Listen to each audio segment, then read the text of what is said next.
Psalm 15 answers the question, who can enter the holy place of God? और जो भजन संहिता उसका 15 अध्याय है वो कहता है कि कौन परमेश्वर की उपस्थिति में प्रवेश कर सकता है। Before the temple was built, the symbol of God's living with his people was a tent. और जब परमेश्वर का जो मंदिर बना नहीं था तो उसमें उससे पहले जो परमेश्वर की उपस्थिति का समय जहाँ रहता था वो एक तंबू में था। According to David, he who walks uprightly, works righteousness, and speaks the truth in his heart, and can abide in the tabernacle of the Lord. और दाऊद के अनुसार वह जो खराई से चलता है, धर्म के काम करता है, हृदय से सच बोलता है, वही उस तंबू में वास कर सकता है। Such a person never backbite with his tongue, nor does evil to his neighbor. और वह जो अपनी जीभ से निंदा नहीं करता और न अपने मित्र की बुराई करता है। He honors those who fear the Lord. और वो उनका उनका सम्मान करता है, जो परमेश्वर के डरवैये होते हैं उनको आदर करता है।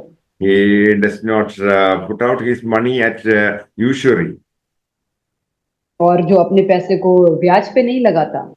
Obedience to the will of God was the important criterion in the Old Testament.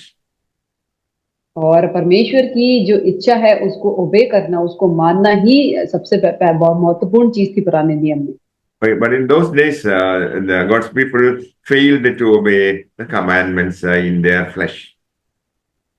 और उस समय में जो वहां के तक उसके लोग थे वो अपने शरीर में परमेश्वर की आज्ञाओं को मानने में असफल हो गए। In the New Testament, God enables them to obey the word of God by the Holy Spirit power. और लेकिन नए नियम में परमेश्वर ने उनको पवित्र आत्मा दी जिसके जरिए वो परमेश्वर की आज्ञा को मान सकते। We become righteous because we put our faith in the finished work of Jesus Christ on the cross.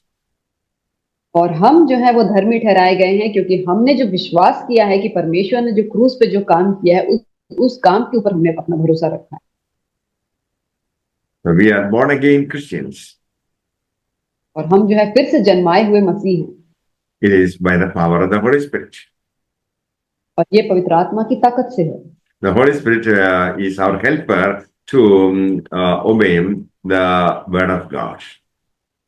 और पवित्र आत्मा जो है वो हमारा सहायक है कि परमेश्वर के वचन को मानने के लिए। So in the New Testament also, our longing is to live spiritually in the presence of God. और नए नियम में भी हमारी जो लालसा है वो यही है कि हम आत्मिक रूप से रहें और परमेश्वर की उपस्थिति में रहें। In Jesus Christ, God made his tabernacle with us. और यीशु मसीह में ही परमेश्वर ने हमें जो वो तंबू बना के दिया।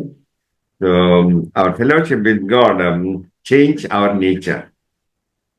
और जब हम परमेश्वर के साथ फेलोशिप कर संगति करते हैं तो हमारे स्वभाव को वो बदल देता है।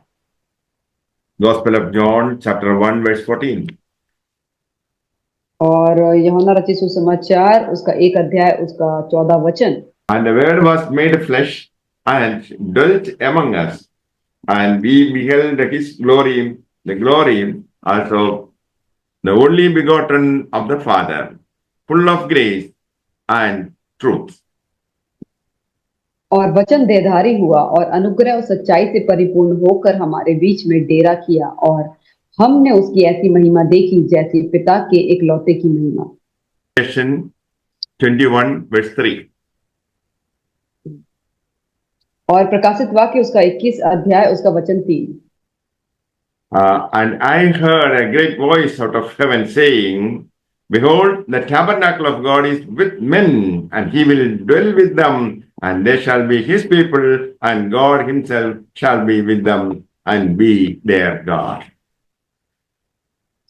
फिर मैंने सिंहासन में से किसी को ऊंचे शब्द से यह कहते हुए सुना, देख परमेश्वर का डेरा मनुष्यों के बीच में है, वह उनके साथ डेरा करेगा और वे उसके लोग होंगे और परमेश्वर आप उनके साथ रहेगा और उनका परमेश्वर होगा। Jesus Christ is our tabernacle. और यीशु मसीह जो है वो हमारा तंबू है। May the Lord bless you all with these words. Amen. हमेशा आपको इन वचनों के द्वारा आशीष